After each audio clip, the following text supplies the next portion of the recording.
பிரதமர் நரேந்திர மோடி தலைமையிலான நிதி ஆயோக் கூட்டத்தில் கலந்து கொள்ளாமல் புறக்கணித்திருக்கிறார் தமிழ்நாடு முதலமைச்சர் மு.க.ஸ்டாலின். இந்த நிலையில் தமிழகத்திற்கு பல நலன்கள் கிடைக்கும் நிதி ஆயோக் கூட்டத்தை புறக்கணிப்பதன் மூலம் மாநிலத்தின் வளர்ச்சி மற்றும் நலன்களை விட அரசியல் காழ்ப்புணர்ச்சிக்கு மட்டுமே திமுக முன்னுரிமை அளிக்கிறது என தமிழக பாஜக விமர்சித்துள்ளது. கடந்த சில நாட்களுக்கு முன்பு மத்திய அமைச்சர் நிர்மலா சீதாராமன் 2024-25 நிதியாண்டுக்கான பட்ஜெட்டை தாக்கல் செய்தார். அந்த பட்ஜெட்டில் பீகார் மற்றும் ஆந்திராவுக்கு அதிக நிதி ஒதுக்கி இருப்பதாகவும் இந்திய கூட்டணி கட்சிகள் ஆளும் மாநிலங்கள் புறக்கணிக்கப்பட்டிருப்பதாகவும் எதிர்க்கட்சிகள் குற்றம் சாட்டின.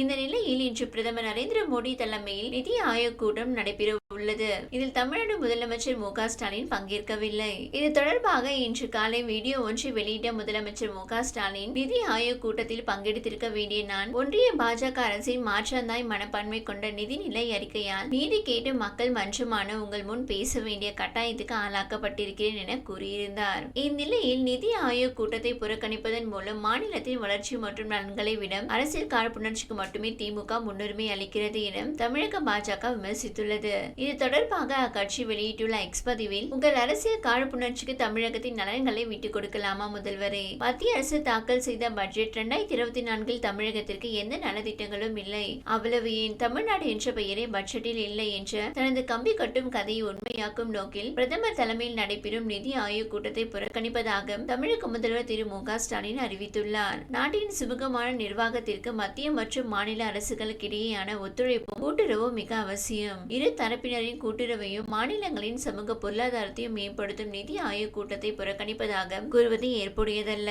தங்களுக்கு ஓட்டு போட்ட தமிழக மக்களின் பிரதிநிதியாக அக்கூட்டத்தில் பங்கேற்று தமிழக மக்களின் தேவைகளை எடுத்துரைக்க மறுப்பதன் மூலம் தமிழகத்தின் வளர்ச்சிக்கு முதல்வர் முட்டுக்கட்டை போடுகிறார். காரணம், நிதி ஆயோக் மூலம் தமிழகம் எண்ணற்ற நன்மைகளை பெற்றுள்ளது. உதாரணமாக, தொழில் முனைவோர்களை ஊக்குவிக்கும் தளமாக செயல்படும் அடல் சமூக கண்டுபிடிப்பு மையம் தமிழகத்தில் துவங்கப்பட்டது. 2021 நிதி ஆயோக் நகர்ப்புற பிரச்சனைகளுக்கு தீர்வு காணும் நோக்கில் தமிழகம் உள்ளிட்ட பல மாநிலங்களுக்கான மாநாட்டை நடத்தியது. தமிழகத்தின் சுற்றுச்சூழல் அமைப்பை வலுப்படுத்தும் நோக்கத்தில் நிதி ஆயோக்குடன் இணைக்கப்பட்ட வளர்ச்சி கண்காணிப்பு மற்றும் மதிப்பீட்டு அலுவலகம் ஆகியவற்றுடனான அறிக்கையில் கையெழுத்திடப்பட்டுள்ளது.